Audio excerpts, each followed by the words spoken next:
the Red Monstro 8K VistaVision. Holy huge sensor.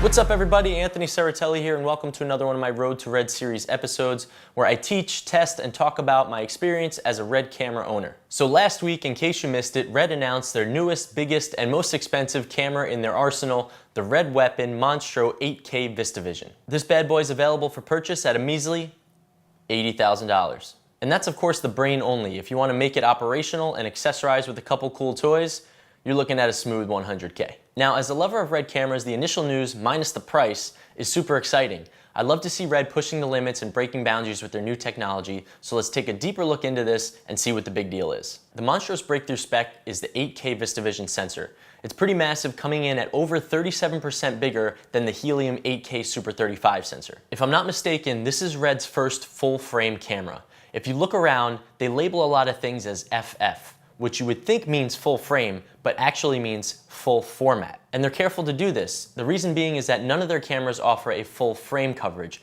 but every camera offers its own full format coverage. So when you see FF on any of the previous cameras, you are at the maximum coverage you can get at that given resolution, as opposed to widescreen or 241, etc. Now again, I think I have my facts right here, but I should probably say don't quote me, but I believe VistaVision is considered a full-frame sensor, if not bigger. Now let's compare the Weapon Monstro 8K to the Weapon Helium 8K, since the Monstro is now topping the Helium, and let's start with the specs. I put them side by side, the $80,000 Monstro on the left and the $50,000 Helium on the right. As you can see, there's a whole bunch of info here. Too much to go over right now, but you can review these on Red's website. So let's just go over the differences or upgrades that the Monstro brings to the table. I'll make this visually simple by just deleting everything that is exactly the same.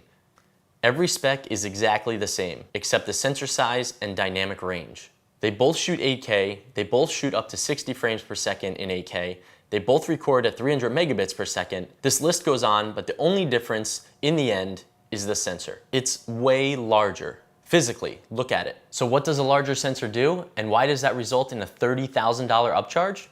Let's take a look. A larger sensor is going to give you a wider field of view. Let's look at this chart from Phil Holland's site phfx.com, which I mentioned on a recent episode about Red online resources.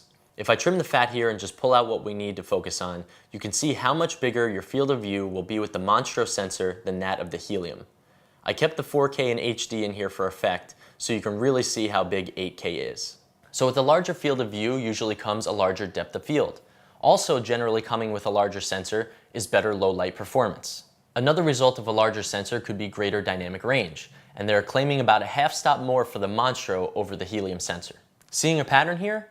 All these things are a result of one change, the enormous sensor. The inner workings of the camera, according to the specs, have not changed at all. So as a wider field of view, larger depth of field, better low light performance, and greater dynamic range, only a half stop, without any upgrades to frame rates or processing power, worth 30 grand? Oh, and I forgot to mention, glass. Your lens choices decrease dramatically when moving to the Monstro sensor. I'm not saying it's impossible to find them, but the variety is much more slim. For example, Zeiss Master Primes or Ultra Primes only cover up to 5.5K widescreen on the Monstro sensor. You can look this kind of info up again on Phil Holland's phfx.com.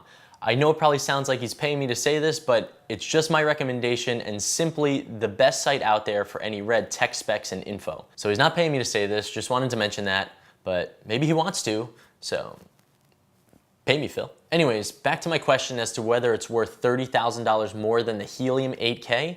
In my personal opinion, and for my professional use, absolutely not. This camera is most likely going to find its niche in Hollywood or on high-end TV productions that are super VFX intensive.